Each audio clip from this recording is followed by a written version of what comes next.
राहाता तालुक्यातील ममदापूर येथील कळमकर मळा स्मशानभूमी परिसरात सकाळी 8:30च्या सुमारास बिबट्याचा मुक्त संचार पाहायला मिळाला।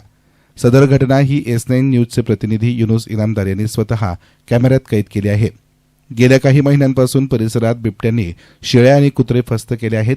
स्मशानभूमी परिसरातील रस्त्यानं शालेय विद्यार्थी शाळेत जातात। शेतामध्ये काम करणारे मजूर वर्ग देखील याच मार्गाचा वापर करीत असतात। कळमकर मळा भागातील काही शेतकऱ्यांच्या जमिनी वाकडी परिसरात असल्यानं शेतामध्ये पाणी भरण्यासाठी लाईटच्या सोयीनुसार रात्री अपरात्री शेतकरीही याच मार्गानं शेतामध्ये जात असतात। म्हणजेच शेतकरी, शेतमजूर, शालेय विद्यार्थी यांना येण्या जाण्यासाठी या परिसरातील रस्त्याचा वापर करावा लागतो।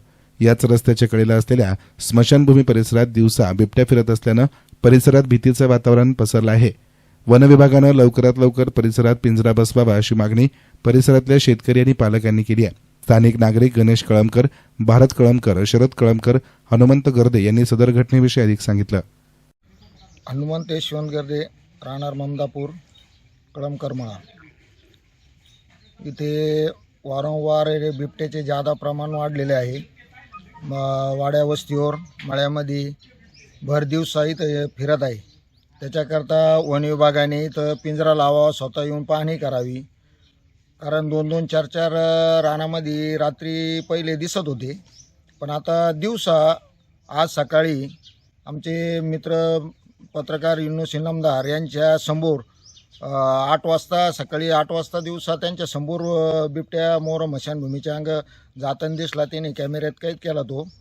कारण असे वारंवार दिसत आहे, रात्री दिसतात, दिवसा दिसतात।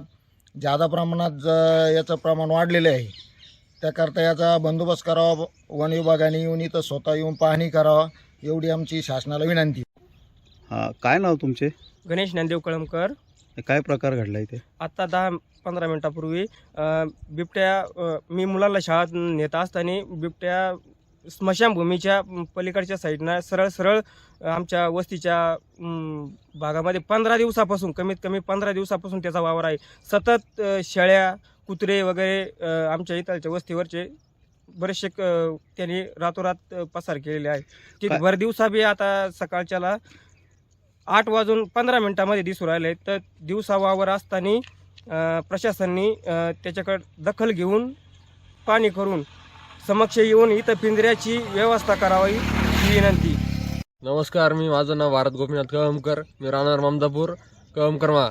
मी शेतात जाता असताना एक 8:30च्या सुमारास बिबट्या आम्हाला क्रॉस झाला। तर काही दिवसापासून इथं बिबट्याचा वारंवार फिरतो आहे आणि तसंच कुत्र्या मांजर तो नेतोच आहे। तसं प्रशासनाला विनंती आहे, त्यांनी इथं पिंजरा लावावा आणि त्याची काहीतरी सोय करावी। S9 मीडियासाठी प्रतिनिधी युनुस इनामदार, राहाता।